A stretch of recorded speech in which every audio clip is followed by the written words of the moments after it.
Alright, guys, what's up? Welcome to an episode of the podcast. Which number? I don't remember. Finally, we're here. Oh shit, god damn it. Awesome, awesome. So, today we have a Mav Kut with us in the house. Actually, we are in his house. Alright, so Mav Kut, let's first start off with your name. Because it's one of the weirdest names, obviously, that I've ever heard. I've never heard of Mavisha before. And to be honest, when I heard it the first time in theater practice, I'm like, oh, damn, there's some cute chick walking in. And then in walks this fucking teddy bear. And I'm like, bro, the Mavisha, we are சொன்னீங்களே எப்போ வராங்க? I'm like, bro, even the fuck? What does Mavisha mean? As far as I know, Mhm. so it's kind of inspired from a god, Mahisha Surambal. Mahisha Surambal. Yeah, I might have got the name wrong, but I think it's correct. He only got the name of the god's sake of his namesake. Wow, Yeah. the god of his namesake is what I meant in my bets. So my mom's like a huge fan of like Ambal. So, Okay. Also, like after two boys, they wanted a girl, Oh, And then- you're oh. that disappointment. and I was disappointed. So was again. I, bro. So was I. My mom cried for like Always. 6 months straight because I was a guy. Yeah. If I go to get dark, so I'm gonna stop. Okay, fair enough. And yes, I think if not have a boy, we'll have a girl's name maybe. But hey, it's great though. Having this name is really cool. I love my name. It's unique. Mavisha, yeah, for sure. And there's always a story behind How it. do you pronounce it? Is it Mavisha? Is it Mavisha? Is it Mavisha? It's Mavisha. Mavisha. Yeah. Mavisha. Yeah. Like UH, not A. Mavisha. It's Mavisha with an A. See, But it's the thing then- though. Okay. This is the thing. It's like from my background, right? In Sri Lanka, like this is the thing, right? Well, here's a lesson to everyone. Right? Uh-huh. Everyone calls Sangakar Ra, right? It's Sangakar Ra because when you have an A at the end of a name in Sri Lanka, Oh. it goes down. Unlike in India, So it it's goes Jaya up. Surya. Jai Surya. It's not Jaya Surya. No. My entire life has been a lie. The fuck? So what about Jaya Vardhane? Is it Hold like... on. Yeah, it's Jayavardhana, right? Jai Surya, right? Okay. Yeah, Dukkamaratna. Yeah, that's right. I'm kind of like checking again. this logic makes sense. It makes sense. He's just going back to his roots and checking. Wait a second. Okay, cool. Yeah, so that's what it is. Nice. So yeah, that clearly establishes one of the topics that I was going to approach. Mavisha is Sri Lankan, the first Sri Lankan on our podcast. In fact, I think the first Sri Lankan in my life, guys. I had not met a Sri Lankan before this, and I honestly, genuinely had no idea what Sri Lankans were like. And then I met this guy, and then I'm like, hey, they're a bunch of jackasses just like us. This is fun. All right. So talk to us a little bit about Sri Lanka, Mavi. Like, were you born there? How long were you there? Tell us about the place. Is it all like Candyland? Yeah. So I was born and brought up there. My dad's actually from India. So like, in Sri Lanka, there's like two kinds of Tamils: Indian Tamils, and then the Sri Lankan Tamils. So we're Indian Tamils. Okay. So a lot of people like before independence would just migrate from the south of India to Mhm. Ceylon, just like for a better life. Right? So Okay. we like our family is like originally from Dindigul, Madurai, that area, Okay. and so our grandfather just migrated for better life. And he did get a better life. Yeah, I think so. Yeah. You can say yes now, Mavi. You Yes, yeah, are living proof of that better life, bro. Yeah. I think. But- I mean, to be honest, so like, I mean, my granddad went there and he worked hard, but my dad is the one who kind of like really Hmm. stepped up the game, kind of like went from like rags to where we are today, right? So He Vijay Mallya the entire situation. kudos to him. Sweet. Good shit. Yeah. So which part of Sri Lanka are you from? So I'm from Colombo. I was born and brought up in Colombo. Okay. Lived in Colombo all my life. So it's Colombo. It's not Colombo?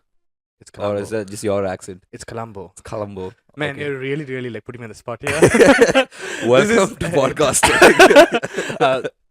It's Colombo. Okay. Yeah. It's Colombo. It's Columbu, or it's Columba in Sinhalese. It's, Wait, you were legit. It was actually Colombo? and Like Tamil, Korumbu, chicken korumbu, mutton korumbu, like that? Lulu with the Wow, So okay. in Tamil it's Columbu, Okay. in Sinhala it's Columba, Okay. and English it's Colombo. Ah, Right. Interesting. Yeah. Interesting. Getting Alright. the facts right, man. Oh, nice. So Colombo is like, is it in the center or is it It's like on like- the shores? So Colombo's on the west, right? It's West. Okay. on, south, closer like southwestish. Yeah, but is yeah, it on it's- the shore? It's on the shore. It's on the Okay. shore. It used to be it's the commercial capital of Sri Lanka. Okay. The capital of Sri Lanka is Sri Jayawardhanapura Kote. Sri Jayawardhanapura Kote. Wait a fucking second. Colombo is not the capital of Sri Lanka. No, it's the commercial capital. So it What? used to be the capital long ago, and it got switched. So right now, what's the capital? Say that Jayawardhana thing again. Sri Jayawardhanapura Kote. Jayawardhana Pura Kote. Yeah. Whoa, that sounds like Jayawardhana's old fort. Yeah, I Okay, I don't hold me for these Okay. facts. but Wow, yeah. dude. When did this change? Long ago. Like that's where the parliament is built. What? So this is like an entire New York, DC situation going on here. Like everyone thinks that Kind- New York is the yeah, capital but of like America, but like Colombo is like the 30 to capital. 40 minutes away from this place. It's not like it's a big difference. It's just that like the parliament is set up there. Some of the meetings do happen in Colombo, like in the Colombo old parliament. But the official capital is in Kotte. Oh, okay, interesting. This is like one of those how New York State has a legislative capital, and then there's like the commercial Yeah, capital something for like that. Yeah, legislative yeah, purposes. Nice, yeah. interesting. Cool. So, how was it growing up in Sri Lanka as a kid? Like, what are the things that you do? Would you hear the sounds of bomb blasts very often? Is it like a commonplace thing? Yeah. I mean, so I'm kind of grateful that I lived in the capital, right? Because Okay. it wasn't as bad as in the north, right? So Oh, I've okay. had friends in the north where like every other day was like a bomb blast. I have friends who kind of would go to school and then they would kind of just duck under the tables because the army was shooting above, right? So it was that bad, like how you've seen in the movies, or even more worse. So Whoa. I've been grateful to like not go through that much, but there was a period where we would have like a bomb blast like once a month. Whoa. And we've all had close narrow escapes. And from a young age, like it's a normal thing in Sri Lanka where like the mom and the dad would go separately. Just because it is a bomb blast, at least one parent will Oh, survive shit. to like take care of the family. Dude, that's intense. That's So pretty... but I don't want to be sad. Like I had an amazing life, right? Like Yeah, I get it. Yeah. you when you lived in a country with civil war for so long, more than 2-3 decades, you Mhm. normalize the war. Like, Mm. and I didn't realize how big it is. Like, till, like people like you would ask me in college, and Mhm. I'd be like, I would just say things like this, and you'd be like, dude, that's what? Okay. And I would gravitate it at that time, be like, oh, it was that bad. Okay. But like living there, you everything would go normally, right? If there's a bomb blast on that day, you get notified. You kind of go back home. If there's like an attack happening in the night, the city goes through a blackout. You have a curfew. You kind of stay at home. These are things we were normalized to, so we knew what we need to do to survive. Wow. But it didn't change our lives, right? Like we still did the same things. Like there was still great New Year's Eve parties. There was still people coming and doing concerts, right? There was all those amazing things still happen. Wow, Beach nice. parties, like You guys had beach parties, oh yeah, definitely. like in Goa and stuff, like where people have speakers blasting all around the oh beach. yes, because like in Sri Lanka's known for surfing Mhm. for quite some time. So on the east coast there's a place called Arugambe, and on the west coast you have the whole Mirissa stretch. And there's a Marisa. season Okay. which I'm not exactly aware of, but through the season as it keeps changing, there is a constant influx of people coming for the surf festival, and so there's also a lot of beach parties, a lot of concerts, a lot of things happening around to kind of match that vibe. When does this happen? So right now is like season on the west side of the coast. Okay. Earlier this year was at season on the east side of the coast. So you Ah. actually get some really big swells in Arugambe. Like What's a swell? swell is like like big waves. So Oh, like those Hawaii wave types. not like as big as Hawaii, but at least like 6 Okay. to 8 feet big waves. 6 to 8 feet. That's Yeah. pretty big, dude. We get like 2 to 3 feet in Chennai. I mean, Yeah. not even two. I think 2 feet is max. When we went, yeah, it's like 2 to 3 feet. Yeah. Yeah, but in season time, closer down, it gets higher, but not as high as like 6 feet. Damn. Right, Damn. yeah. Nice. That's interesting. So, so how is the situation like right now in Sri Lanka? And I'm talking post the entire, Yeah. So because of work, I kind of went a lot over this year, right? But just to give context to the people who didn't know, sorry to cut you off, it's about, after the entire president being impeached and the entire people raising a rebellion and literally forming a city of, what was the city called? It had a whole name, right? Aragalaya. Yeah, Argalia Yeah. and stuff. So, And yeah, so- you can tell us about the story better. I mean, the way this whole thing started was there was a lot of corruption, and I think at one point there was no money in the country for us to even get basics like fuel and any kind of rations. So the economy went to a standstill, Mhm. and that caused people to protest. And Aragalaya is the meaning for a protest in Sinhala. Oh, okay. And so that's kind of what happened. And there's a place called Golf Face in Sri Lanka, which is pretty much this whole beach stretch. That's kind of close to the old parliament, and it's well known for like its historical and its presence, right? So Okay. that whole place was swamped with Okay. people, and at least I was at least in my life, I've never seen a protest at this scale. So people to come out there and to say these things openly and criticize the government was a huge thing. Oh, it was pretty authoritarian? It was, yeah. Oh, okay. Like as in they definitely, like, being a Tamil in that country, like I've always been in fear, like because like it's normal, like that you would get caught at a checkpoint, you'll be asked twice, and it's normal to go through that, right? Whoa. So I was kind of afraid to voice my opinion.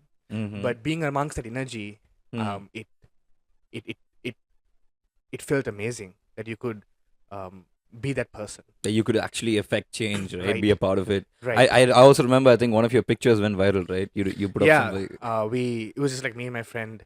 We kind of just made a joke about Elon to not buy Twitter but to buy Sri Lanka. Um, but yeah, that it was just I think a virality for a day. But to be honest, I think at the end of the day, I don't know how much change the Aragale brought out. Mm-hmm.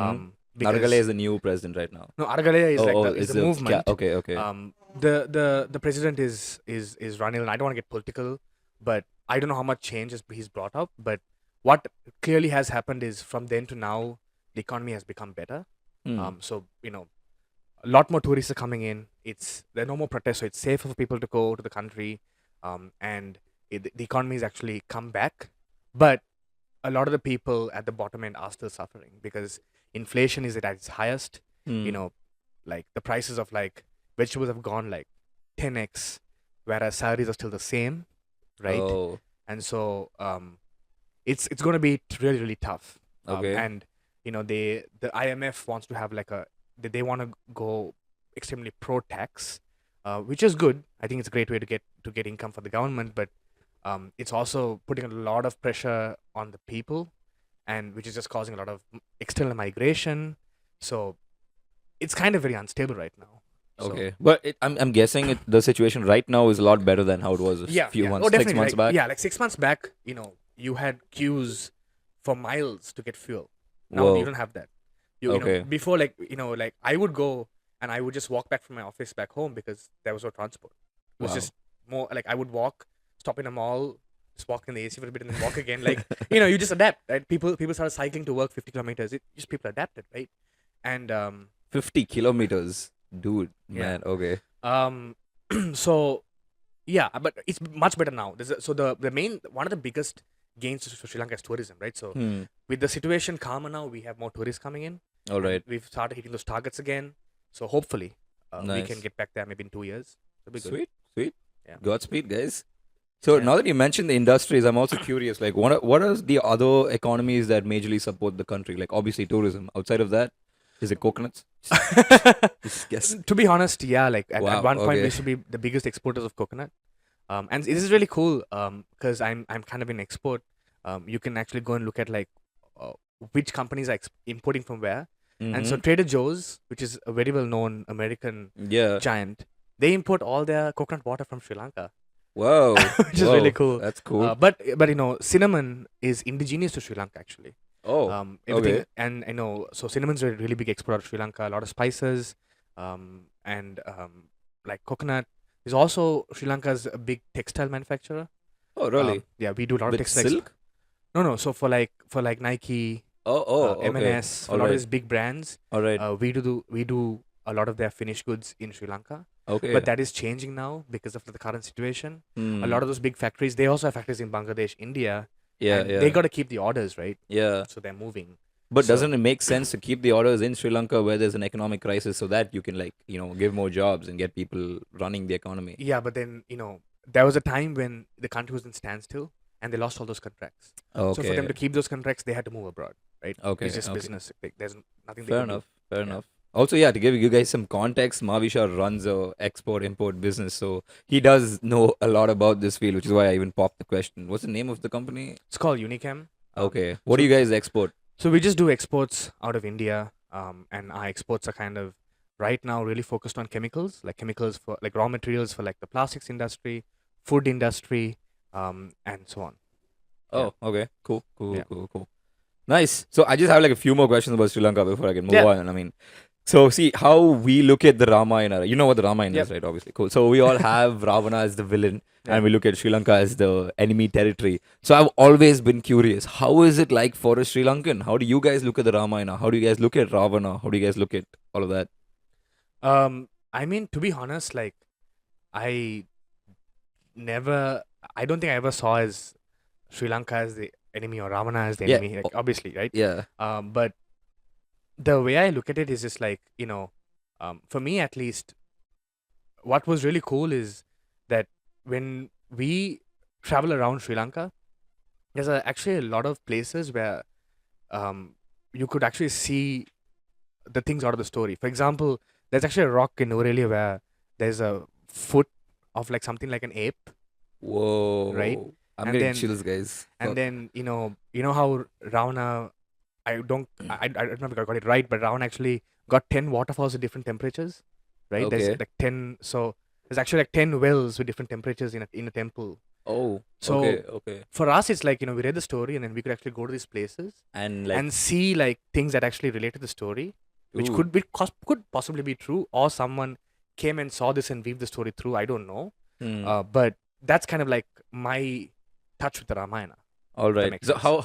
how do they narrate the Ramayana to kids in Sri Lanka? Like, is it the same version of it? Is it still Ravan being the villain, Yeah, yeah, kidnapping Sri Lanka and all that? yeah. It's Oh, still okay. I Ravan being mean, the Sita. villain, kidnapping. But I think as we grew older, we heard the different versions, right? Yeah. What are those? The whole version of like Ram being angry at Sita for like the wrong reasons, Hmm. right? Okay. What happens after that types? Yeah, Okay. yeah. So that was like, I think, when you first hear the story, you first hear this like very pure story, then you kind Mm-hmm. of see The humane the side of human it. side of it. So, All right. but Makes sense. I think I think what I went through would have been similar to what you would have gone through, Mm-hmm. because I think like as Tamils we kind of all go to the same education. We can Fair go to enough. Fair Sunday enough. school. Yeah. Like I Yeah. went Yeah. to a Sunday school which is like a Chinmaya Vidyalaya, which is kind of inspired from Oh, India. if you went to a So it's Chinmaya Vidyalaya, then yeah, man, you're pretty much on the same right. So I gather as think it's the this. same propaganda or agenda. Mm. Well, yeah, Whatever, I so to speak. guess. Yeah, I don't want to get anyone angry here, but yeah. I mean, we're just talking, man. It's not, No, not. I mean others out. I'm talking about those guys only. It's Okay. okay. It's okay. Cool. Yeah. But is there any like temple dedicated to Ravana in Sri Lanka? Not that I know of, but there is a temple dedicated to like Ram. There's a temple dedicated to like Hanuman. There's like a lot of temples like that. So like Okay. in Sri Okay. Lanka, well, you have that here too, right? You have a lot of Hanuman temples. Yeah, I mean, of course, Yeah. Hanuman Ram. I'm curious if like Ravana has a temple there. That's why I'm Not like, that I know of. okay, okay, Not that fair I know enough. of. But that's a good question. I should go research that. Fair enough. Fair enough. Cool, man. That's some pretty good Sri Lanka facts that I just got spitting on me right now. That's nice. All right. So also link a little bit. Actually, I never did the part where we tell people who you are, dude. Shit, my bad. Would you like to introduce yourself, Mavisha? What do you do? Yeah, I like right now I run an exports business, and I also am partners with Jitesh and TIG, Woohoo. something we built together. And I also work as a head of product for Nimi, which is kind of a fintech company. We build fintech products, and we're really focused on kind of doing payroll for like emerging markets. We can dig into that later, but that's kind of what I do right now. You want to talk about how we met and stuff like that? Yeah, that was pretty straightforward. Yeah. If you have a story to that, yeah, for sure, go for it. I would be interested to hear. That's sort of how we met. I feel like it's Theatron, right? We Yeah, met it in was theater, of definitely course. met in Like I Theatron. said, there was Mavisha coming in, and then Yeah, we're all yeah, like yeah. expecting a chick. and By then the way, that singing. was like that was a normal thing. Like because I did mechanical engineering. Oh yeah. There were seniors who would get so excited by my name, Oh. and then when I show up and I'm like, dude, I'm like, whatever, guys, move on. But I think the story was just like I don't think it's just met in theater and doing a Yeah, play. pretty much. We did Yeah. the same play, and the first ever play that Mavi did in college, Mavi was a pervert. Oh yeah, man. Oh my god, yeah. With damn. Yeah. Yeah, that was it was wedding album, right? wedding album, Yeah. and I was this dude who was running a internet. Oh yeah, store. one of those pervy internet Pervy internet centers. stores that you could go in and get lucky here.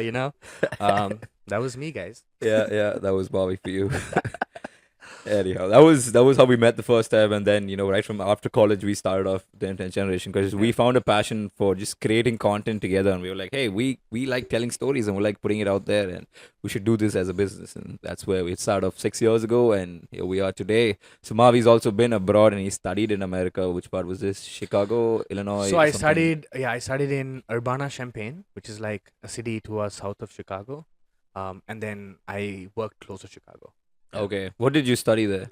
So I did my master's in technology management. Mm-hmm. To be simple, it's kind of a course that blends design, business, and engineering. Especially if you want to, in today's world, you got to be blended. You got to know all parts of it to kind of be successful, especially in entrepreneurship or product. That's what this course was focused towards. All right. Yeah. And you happen to work at just one of the largest companies in the world, and to put it in short, they're like the second largest private employer in the world. This company is what makes an iPhone. If you're looking or hearing this from one, it's called Foxconn. Yeah. So, how's your experience working with that company? I know there's like a lot of bad press about Yeah, Foxconn. right now, right now. To give some Especially- context, after the entire lockdown, there have been like a lot of cases reported about Foxconn overworking their employees, and people have jumped out of windows and died and shit. But that's in China, guys, where this is pretty normal. But then I don't know how Foxconn in America was. Maybe. So what's really funny is when I was working in Foxconn, we actually had people from the Chinese office and from the Indian office who've kind of been through the whole system from 15 years ago, and it was hard for us in America, and we would always get the clout that how hard it was in China. You know how it was in India. I mean, Foxconn was definitely an extremely hard place to work at, but to be honest, Yeah, let's take the positives from it. I'm To sure you be learned a lot. exactly right. That's what I'm Yeah. getting to. Like, there's no company in the world that would just put like someone fresh off the boat to go face a customer. And they saw that I was capable, and Mm-hmm. in the short stint I worked there, the amount of experience I got, the amount of networking I got in the specific industry, which is a very hot industry today.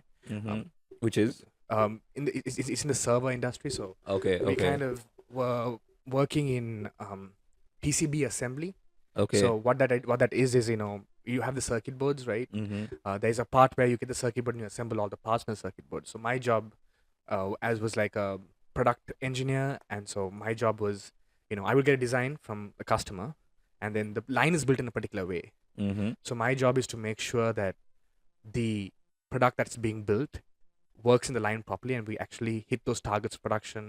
at Wait, the let end me of the just try to like break down the jargon Yeah, a little yeah, bit. So yeah. when you say PCB and board, you're talking about that motherboard that's in the CPU, right? day. That Yeah, so- entire big ass board that Yeah. has all the parts. yeah. So that's the no, PCB. we first get the plain circuit board, Okay, which right. is that big green thing. the big green thing. Okay. Okay. And then you guys design which part goes where in that. Yeah. Yeah. Oh, okay. So I get the design of the whole board, right? Mhm. My job, because like in every factory, the production line is built in a particular way, Okay. right? And each machine has limitations, Mhm. right? For example, to put it in simple, like when you're making a burger, there's only a certain amount of lettuce can go on the burger, right? Each Mhm. machine is built in a particular way. Also, bro, you need to like talk into the mic, otherwise your voice Yeah. will become fable. Yeah, Sorry, you sorry, see the yeah. difference? Yeah. Cool. So there's only like there's the limitations to the machine. Mm-hmm. So there's a feedback loop that I need to give back to the engineer, Mm-hmm. so that at the end of the line we get 99% success rate of these production boards, Okay. right? That's the yield that we need to get. Yield is like, if I make 100 boards, what percentage of them are going to be actually production ready, like ready to go Okay. for production? So my job is like I have to run multiple runs, because we will have failures. We will have Mhm. points where like the machine is pushed to its limits, Okay. or the machine doesn't understand what's happening, right? So Mhm. we kind of give the information back, and then we do a bunch of tests, and then we make it to go to production. Oh, okay. So when you say customers, you're talking about other companies who'd have requirements to make customized motherboards. These are customers who need servers. Okay.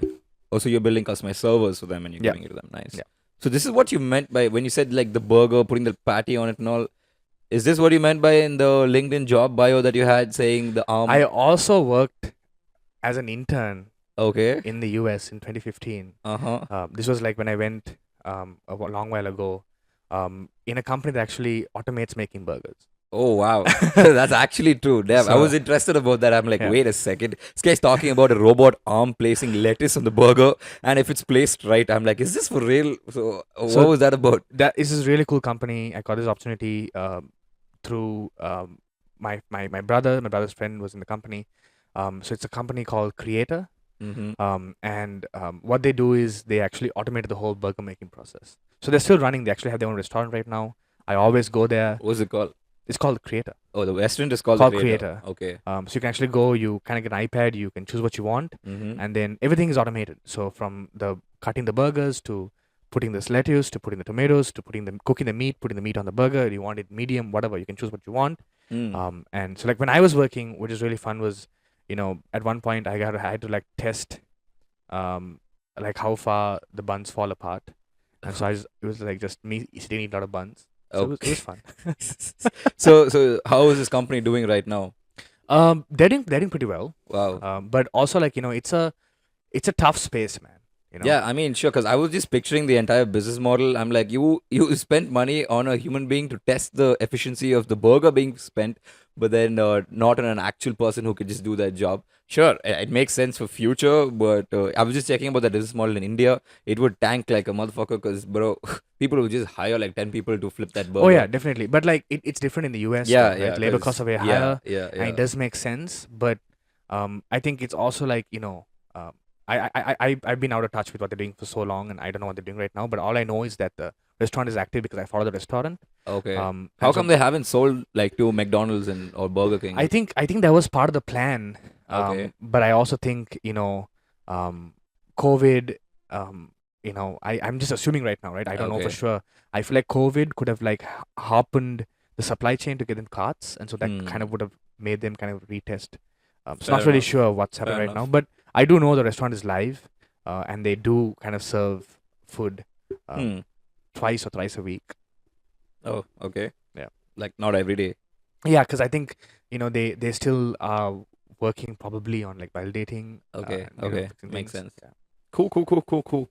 So I'm gonna go straight to wait. Is there like any other insights that you learned at Foxconn before I move on to your next thing? I think a lot of things I learned in Foxconn is like being such a huge company, they have very good controls and processes in understanding what's happening at Hmm. a at at throughout their business units, right? And there's obviously a lot of like media that's like because there is a lot of unhealthy working Mm-hmm. laws within the company, but it's crazy what they have done, right? And they own the industry today. Like no one can build as good as them, and even the companies that want to build with them will only want to work with them because they've kind of built that Because way. of the systems in Yeah, place, right? yeah, I think yeah, that's something that I've also been learning right now as we're building a company. And that's when you realize the importance systems over anything, man. I yeah, think that's what takes highest priority. If you have your systems in place, then you know what? Even if it's a COVID, even if it's a fucking famine, doesn't matter. Your company will survive. It'll go through. yeah, And yeah, I think that's pretty awesome, Foxconn. That's something that we need to learn yeah. for sure. So, how you been implementing those systems? What you learned in your business in Nimi Yeah, I in think I think Echelon? in Foxconn when I was working at Foxconn, it was still a fresh unit. So even though they have years of experience, decades of experience, when they came to Wisconsin, they were fresh, right? But I was glad that I had very good mentors who had worked on a lot of big projects, and they taught me a lot of things, right? Something that my mentor Mike taught me was like you got to have these three things: system, R&R, and priority. So you build a system for your whole unit, right? And you make sure that there are roles and responsibilities. What is the role of the person? What's the responsibility? And then you then go down that line of items, and then you put a priority on those items. And I've kind of even right on my whiteboard in office, I have that in bold. And I have like because coming from there to my team in Unichem, right? Like it's a team that's kind of like they kind of passed out in the 80s or 90s, right? So if I just go tell them, hey, let's use Monday.com, they're not gonna understand that. Yeah. So I kind of what I did was I took those concepts and then changed them into like uh, a a palatable, hard, like touchable format, right? So I took a huge Bristol board Mm-hmm. and did a Kanban, What's a Bristol board? like a cardboard, Oh, like a okay, like a okay. like a huge board, right? Atte Baddi. Yeah. Mm. And then on that board, for exports, we have all these processes, right? We have Mm. from the time the lead happens to like send the shipment, we have a lot of things we need to go through. Mm. And then each lead is a post-it note. Mm. And as they move through that, they move the post-it note. Okay, And a so they went scrum board. a scrum board, right? So they Mm. went through that exercise multiple times, right? Mm-hmm. And I think over the year to now, I think they've now learned a lot about that. So that's what I've been doing. I've been taking those practices here and then changing them to what is understandable. Because in the end of the day, you got to communicate the idea to the person, right? Mm-hmm. And that's what actually Foxconn taught me, right? That's what Foxconn taught me because I would work with a line worker. Mm-hmm. So these are blue collar workers who don't have a great education, and you can have a very and in engineering you have all this like I as an engineer understand what talking is. I understand all these concepts, right? That kind of might be Greek to you. Yeah. But if I tell and for the line worker, he's gonna be he might do it the wrong way and then screw the whole process, right? So it's about breaking down those complex issues into digestible pieces for that person on the line to understand. So that taught me a lot. Interesting, man. Interesting. So how's Echelon doing right now? What stage are you guys on? What's the product that you guys are building? Yeah, so at Nimi right now, uh, we have Echelon, which we've been working on, and we're looking at right now. We have a few design partners with us, giving us some advice on how we want to change the product to make it more digestible. Because Echelon is like the pitch deck, right? Is you go to YC, right? You get 500K to go build your product, but then you don't know how to build the product, right? So what Echelon helps you do is it kind of like makes you hammer down on a vision strategy, and then helps you kind of break that part down to building the product and actually getting to your MVP.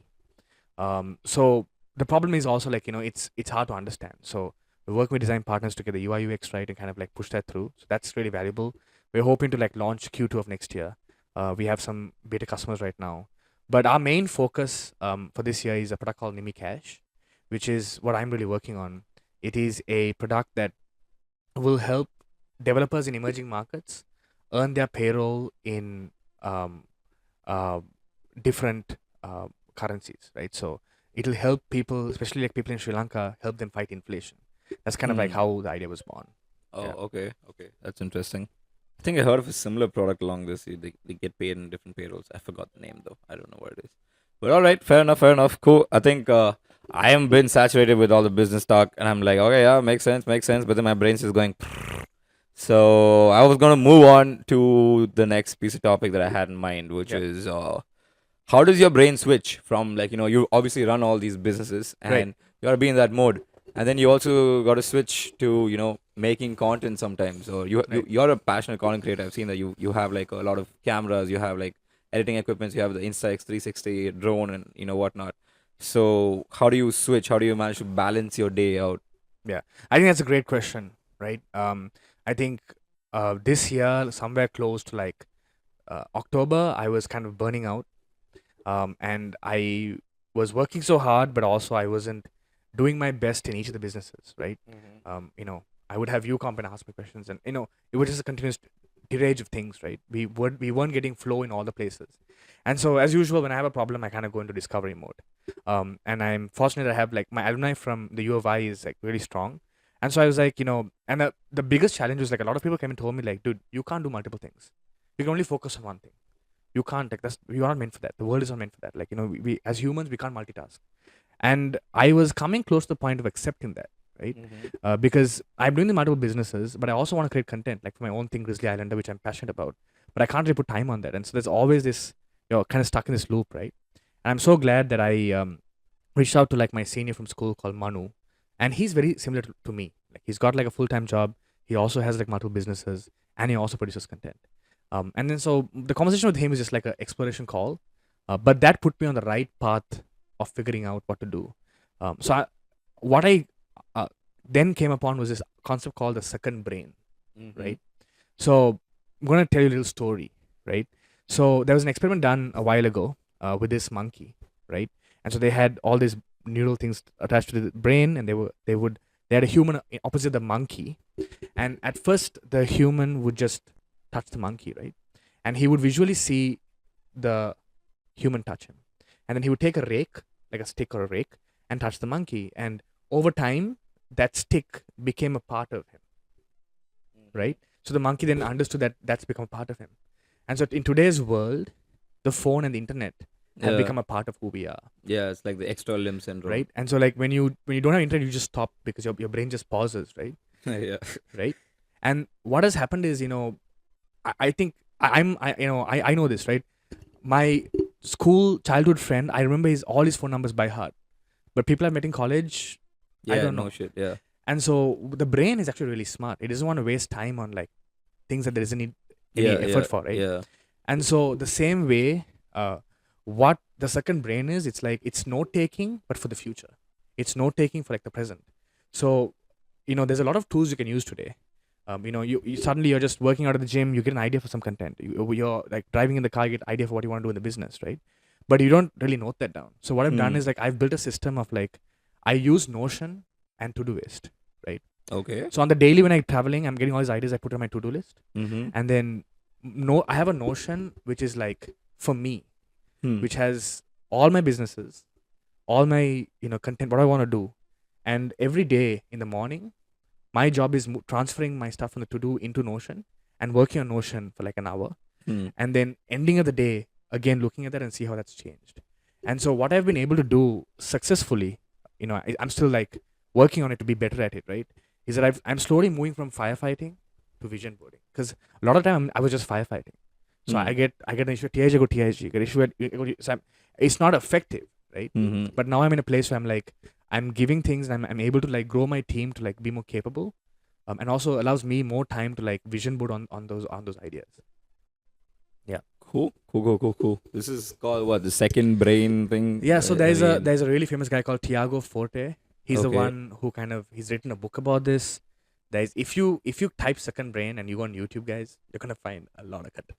Okay. There's a whole little world out there that All will right. teach you so many things. You can use your own. There's like people use Notion, people use Evernote, people use so many things. Mm-hmm. And there's even tools for you, like as you're reading books, when you highlight items, it'll automatically go into Notion.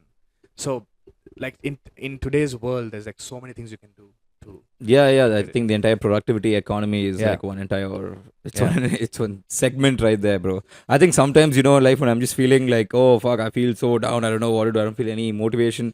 I just listen to a podcast and then I feel so shitty about myself and I'm like, oh man, I gotta do some shit, and then it actually helps. Yeah. But I mean, but then there are these days too, bro. Like I still can't get over it. I don't know what it is. I feel like Mondays are just pissing off, and somehow Tuesdays are like super productive. I'm just like, whoa, let's get like fucking 25,000 things done. But Mondays, I'm just like, oh man, let's do some shit. I don't know. We gotta do this. I So just probably feel it's like the weekend slug, maybe.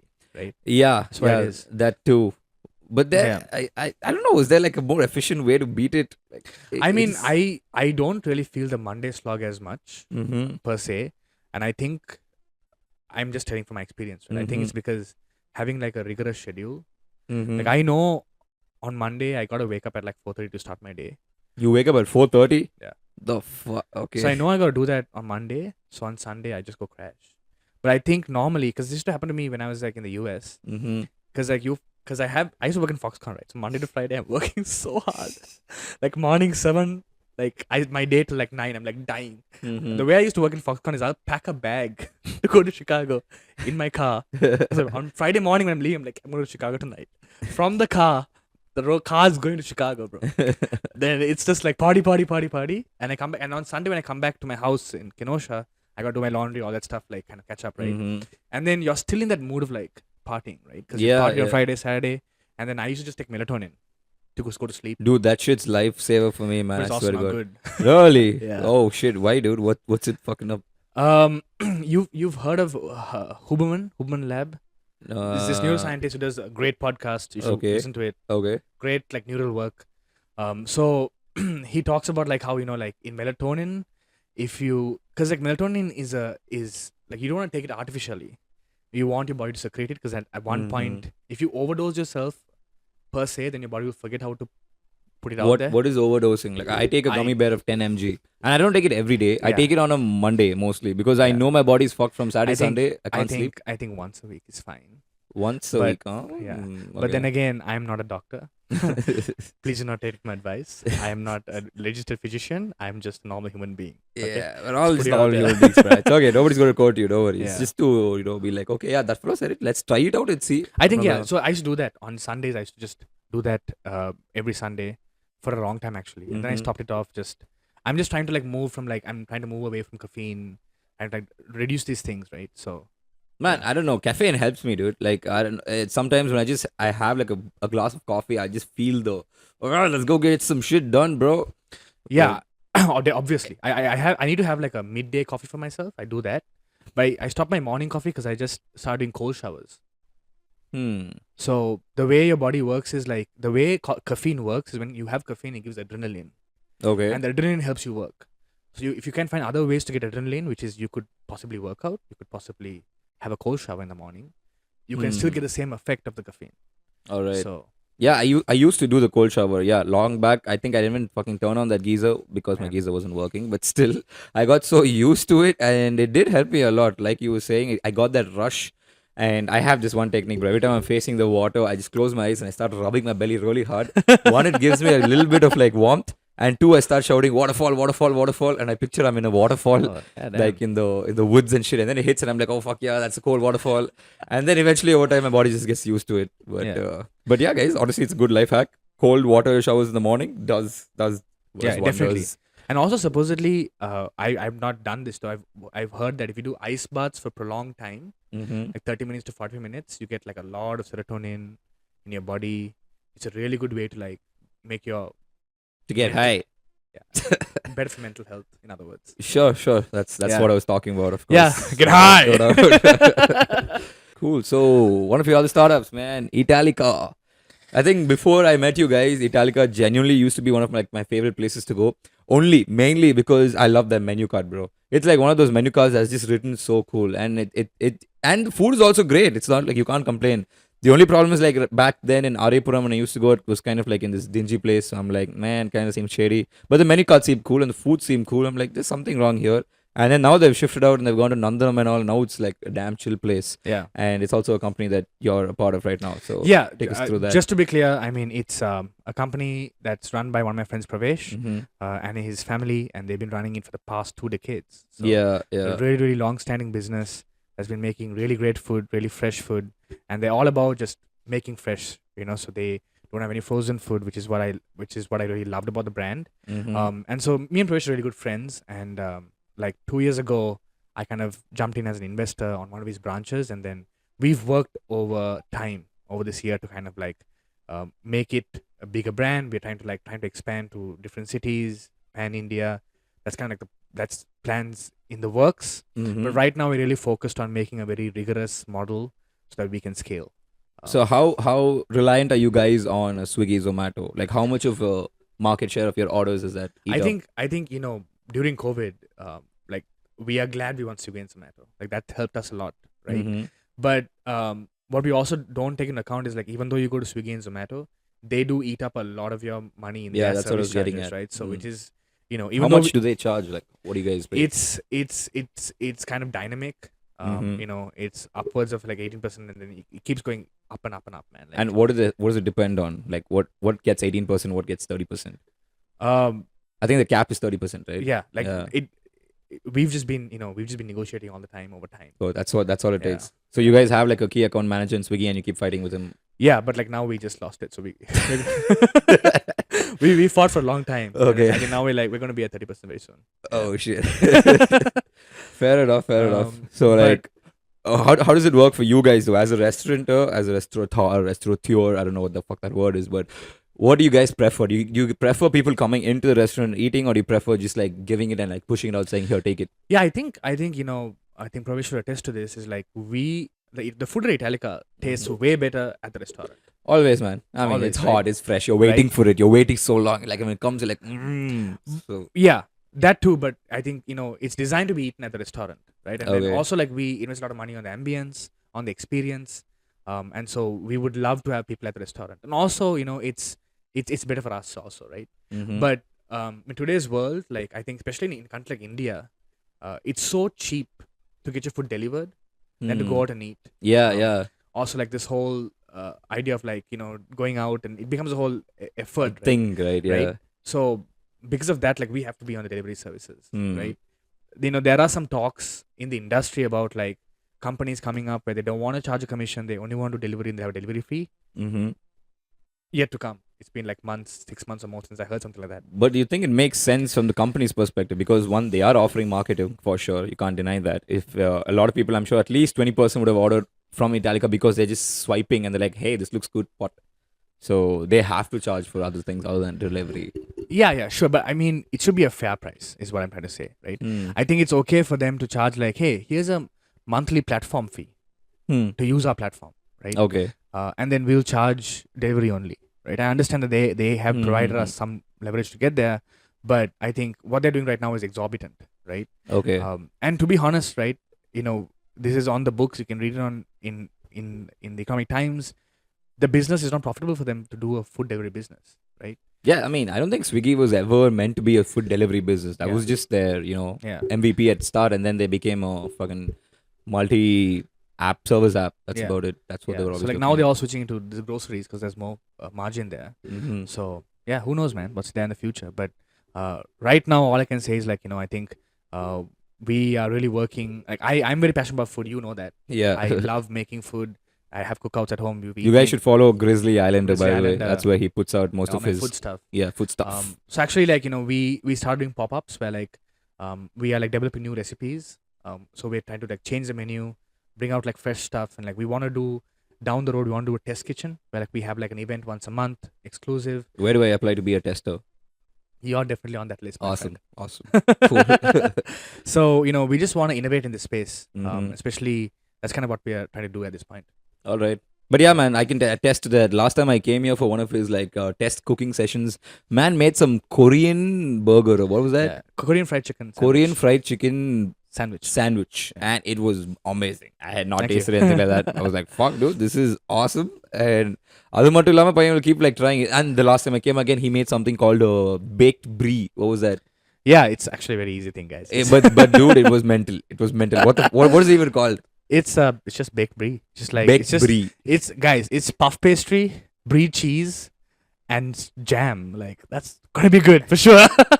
It was awesome, guys. And then I also learned something new that day. Apparently, if you're in Chennai, there's a place called JK Cheese. Oh yeah. It's like literally all they do is sell cheese. Yeah, so JK and Cheese is like a big company out here that actually they are the wholesalers for all the restaurants. So all they're the like one Aura. There's one Aura in Mount Road, and they like sell wholesale to Yeah, all yeah, restaurants. Okay, they're like so that, they yeah. then realize that hey, we can also retail, and they have like and to be honest, man, like sometimes I go and like find these really complicated recipes, and I want to go inspire on them. I'm like, you know what? I'm not gonna get this ingredient, But then JK and it's cheese. there, dude. JK Whoa. and Cheese always will deliver, no Nice. matter what. They will always deliver. Okay, JK cheese. In case you guys are hearing this podcast, you have big shoes to fill in. Always deliver. Sweet man. So I'm going to talk about your other startup which you were doing before this. Before I move on to like fuck all topics, but you were talking about something called Rhoda. You were doing something for like in the automobile industry. Yeah, it was actually a failed startup, but we can talk about that. That's I the think- entire point of yeah, failed startups. You talk exactly. about it. You learn from it. Exactly. So me and two of my friends, we in Sri Lanka there was this opportunity called JKX, John Keel's X. John Keel's is a huge conglomerate in Sri Lanka, and so for the first time they had an incubator, so we applied for it with our pitch. And our pitch was, there is something called an OBD device. Okay. It is inside cars. Every car post 2000 and What is OBD? You know, I'm going to ask that. yeah, so it's a device that connects into the What computer. is OBD? Say, okay, free at out. this point in time. I'm kind Yeah. of like lost on that. Fuck but it. Move The on. OBD device connects into the computer of the car. Okay. And so live, you can get all the details of the car. So what RPM it's running, what gear it is in. Don't you And- get all that in the dashboard? Yeah, but you can collect those details, and you can, as you collect those details over time, you can then add analytics on it, and then Oh. be able to provide some smart data. So our goal and what we were able to do is we created a device that was able to score the driver, Mm-hmm. how good or bad the driver is based on how they're driving. Oh. So it was a product that we were selling to like logistics companies. Yeah, you could have sold it like Ola, Uber, like so many of those people, bro. Yeah, we could have, but this was in Sri Lanka, right? Mm-hmm. And so our customer in Sri Lanka were big logistic companies in Sri Lanka. So we're talking Okay. about the big guys who have owned these containers and all these trucks, right? Mm-hmm. So it's great for the company that has a logistics business. Mm-hmm. Unfortunately, in Sri Lanka, the model that works is that the owner of the truck is sitting in some village. He's working on an Uber basis with these big logistics companies, Oh. right? Okay. So the guy who's sitting in the village, he doesn't care about the wear and tear of the truck. Yeah. He's getting his monthly pay. his Yeah. lease. Yeah. The person who cares about the wear and tear and the economics of the truck is the person in the logistics company. Hmm. So we tried to find a model where we could motivate the buyer out in the village to buy, but like It was didn't happen. So as we dug deeper and deeper, we tried to pivot. We realized that number one, the market was too small, and also like over time, like today, it's nothing, right? So this was out in 2017. Okay. So in today's world, all the cars come in inbuilt. If you buy a Maruti today, you get an app. They've already done it for you, oh. right? Oh. So it's the same thing that we were third party. Okay. So we realized that, and we're like, we could work on this for the next 3 years for a really, really long time. But the All it takes is for the big companies to have like Yeah. one team building it, Right. and they have it. Right. Fair So enough. as a team, we realized our time was worth spent better elsewhere, which is when I went out for my masters and my other friend went for his masters, and so here we are. So, obviously, we've been talking about a bunch of startups, and clearly, you're also someone who's very invested in the tech scene, in the startup scene, and all that. So, I'm very curious about Elon Musk. How do you perceive him, and how do people in America perceive him? Because I was actually shocked, bro. I genuinely, I have like huge regard for the dude because, man, I think most of what we do today is built on the shit that he built. PayPal, obviously, I'm not saying it was just him, but he Yeah. was a major part of the team. And after that, too, the dude, he literally the dude who was fighting with my friend, he's like, yo, what's the big deal? Die, you just made some electric car. If not him, anyone could have done it. I'm like, but he fucking did it. The point isn't the point isn't the tech. The point is fighting the goddamn the usual industry buggers. It's fighting the lobby. It's saying, fuck you, I'm gonna do it. And that's what I respect the most about the dude. It's balls deep saying, fuck you off. Why can't it be done? It should be done, and he's doing it. And but then I was shocked to hear this other perspective from most people saying, fuck Musk, he sucks, he's a huge authoritarian, he's extremely right, he does not stand for human values, blah blah blah blah. So yeah, getting your side of perspective and how it is, since you've been in America and how people talk about it there. Yeah, I think I, from long time ago to now, I have evolved. My idea of Elon Musk has evolved. Like, and I think a lot of my peers in college would tell my dream was to like go work in Tesla, Okay. right? But that changed as I learned more about the company, and I still think Tesla is a great company. I think they've done something amazing that no one else has been able to do, right? But also, to that point, Elon Musk is not a bad guy, right? You know, yes, Tesla was not his idea, SpaceX was not his idea, but after he came is when they became successful. Yeah. There are interviews you would have seen where he's tearing when Tesla's about to crash. Yeah. Because to be honest, I think he's a person who's very, very passionate about what he wants to do. And he really goes knees deep into what he really believes in and doesn't care what other people say because he really cares about his vision so much. And I think that's a good quality of a founder. It's a good quality. I'm not saying that every founder needs to have it. Yeah, right? yeah. But it's a good quality, and that's what has made him who he is. Of course. But on the other hand, yes, right? I think, Tesla is known for having really bad work culture. Like, they actually overpressure the employees a lot. It's, if you go on Glassdoor, you can read about this stuff. And so, yes, that's all a fact. But would we be here today where we are? I don't know. If not right? for like that kind of. Because sometimes you need someone who's so visionary, who blindly believes in it.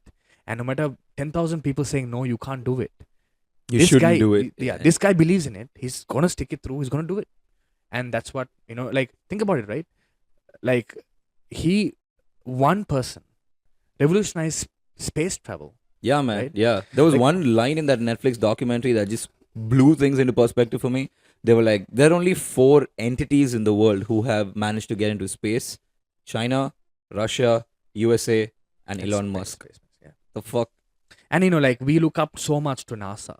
Right? Yeah. Like, NASA did this, like, the best of the best, right? If you look at the way they train people, like, the whole process of, like, hiring is so complicated, right? But then this one dude goes and talks to a few people, gets some papers, and then starts a company, and then reduces the cost of, like, Yeah. right? Yeah. Right? And now it's happening in India. Like, there's a company here, I don't remember the name top of my head, which is also kind of like nicking SpaceX and then bringing the cost down even further. Yeah, But- but leave it to our guys to do that, bro. Yeah, which is great. But But I think in terms of innovation, to think of like a crazy idea, right? Like, whether it's a boring company, all these things he thinks of, like, they are crazy ideas, but sometimes you need a person to, like, believe in the Yeah, right. idiocy of it and say, fuck, Yeah. why can't it be done? Yeah. It should be done. Right. So how do you feel about the entire Twitter saga? Where do you stand? yeah, I think, I think it's time for Elon to give it to Jack Dorsey, the guy who founded Twitter. Yeah. Um, I don't think it ever left Jack. Let's just like come to terms with it. Jack's always been in the shadows, puppeteering as much as he yeah, could. But yeah. But I think I just think, he put a vote where he was voted out whether he should be the CEO. yeah. I don't know, but then there's also this thing, right, where every company he touched failed so badly, and then he made it a success. So I really don't know. I'm indifferent about this. But Twitter needs to do a lot to change, to adapt, right? Because at one point, Twitter was like at the forefront of everything. Like they had Vine, dude, which is today's TikTok, Yeah. right? They were too early for the game. So But that's the thing about Twitter, man. That's also where I stand because they were the pioneer. They were the forefront. Fuck, dude. Twitter started off as Clubhouse. You know, that was their initial idea. And then when Clubhouse boomed, they were just sitting on their asses doing nothing. And then slowly they start on spaces. What the fuck? Where was this all these years? You waited a good 4, 5, what, like almost 8, 9 years for someone else to start this and then be like, oh shit, yeah, what happened to that idea? Same thing with Vine. They've acquired a company which has huge potential, which we're fucking seeing all the way till today. And what do they do with it? Shut it Nothing.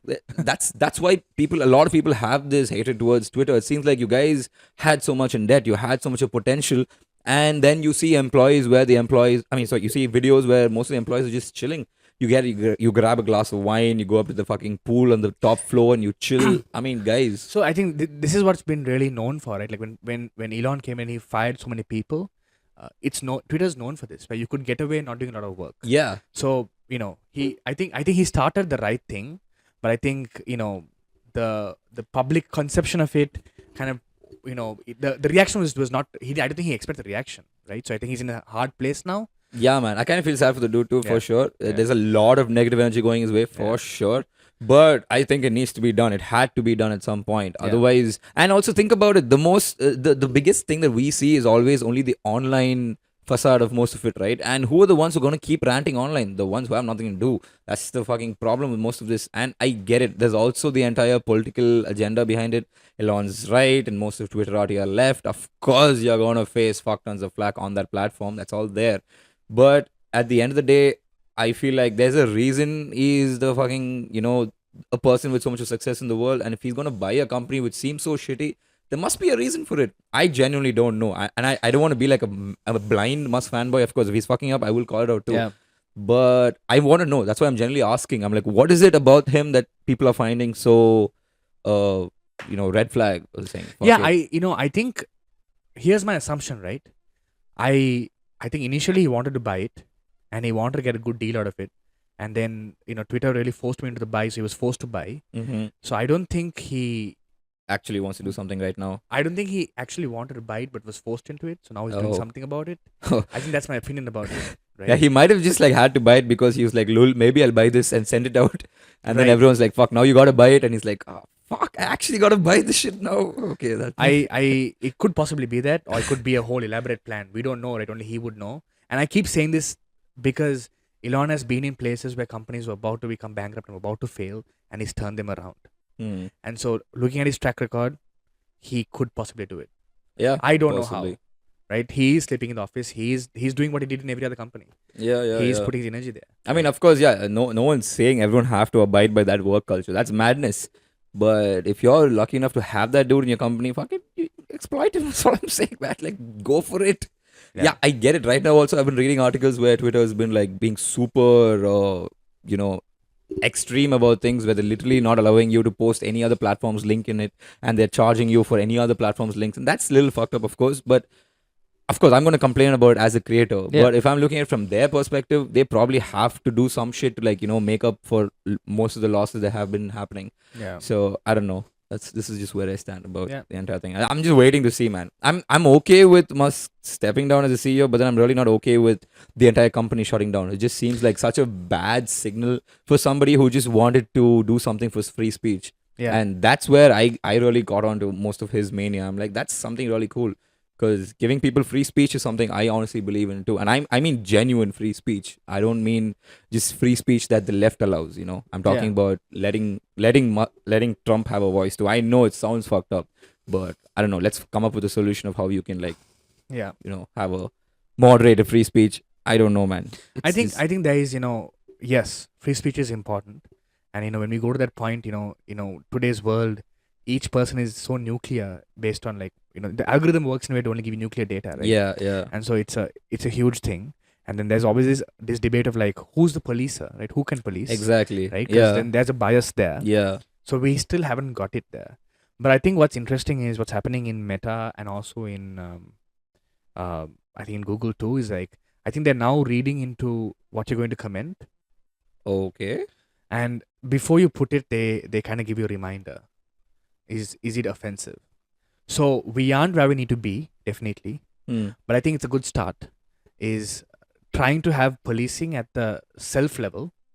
Yeah, where of course. Yeah. using because using AI, it's able to, like, I think a day ago I put a comment up talking about Italica, Mm. and it automatically picked up and said, hey, this might be brand content. Mm. So there is like a lot of things happening in the back of the end where the platform is working with the individual to Mm. make it safer for everyone, right? But we have a long path to go to. Yeah. Yeah. Yeah. For sure. For sure. Yeah. Anyway, that was my rant on the entire Elon scenario. I've been wanting to. In fact, like today morning when I was meditating, this random thought just came to my head, and I'm like, man, why is everyone so hard on him? I get it, Yeah. but like, come on, give the guy a break. But That's how I that's just how don't get humans it. are, right? Yeah. And then tomorrow when he turns it around, oh my god, Elon, Techno King, the god of everything. So Of course, of course. That's again, that's free speech. I'm all for that. That's Yeah. chill. It's just sometimes I have to rant from my side of free speech too. 'Cause I'm human too. It's about it. All right, man. I think I've reached my fag end of this podcast. Is there anything else that you wanted to talk about? Anything else you wanted to comment on? nothing in specific. But yeah, I just want to say, for Grizzly Islander, a lot of great content coming up next year. Uh-huh. Got a really good calendar planned out, so I'm excited about that. And also, it's coming because we're end of the year, right? We're shooting this like 2 weeks before the end of the year. I think it's a great time to reflect and kind of plan out the next year. So excited to do that. Man is already Kanbaning both the fuck out of this podcast. Yeah, it's just Mavi trying to I can efficientize. ban the fuck out of my life, bro. Fair enough, da. Fair enough. I wish I could do that, but Roma kashtam, guys. Roma kashtam. Yeah. All right, guys. I think we've reached the end of this podcast, and it was all over the place. This one. Yeah. I swear to God, I think this is the most like random podcast that I've been on. We spoke about Sri Lanka, we spoke about like religion, we spoke about companies, about efficiency, about management. We spoke about tech, we spoke about Elon Musk, clearly, of course. Yeah. And we spoke about the restaurant industry. There was quite a lot that happened in this one. So thanks, man. Thanks for being on this and giving us this roller coaster of my bad. It's okay. It happens. It Yeah. happens. So, Mavi, do you have any feedback for the podcast? Anything? Since you're all about efficiency and improvement, how do you think we should be improving this? I think I think I think we can really work on setup time, Mm-hmm. punctuality.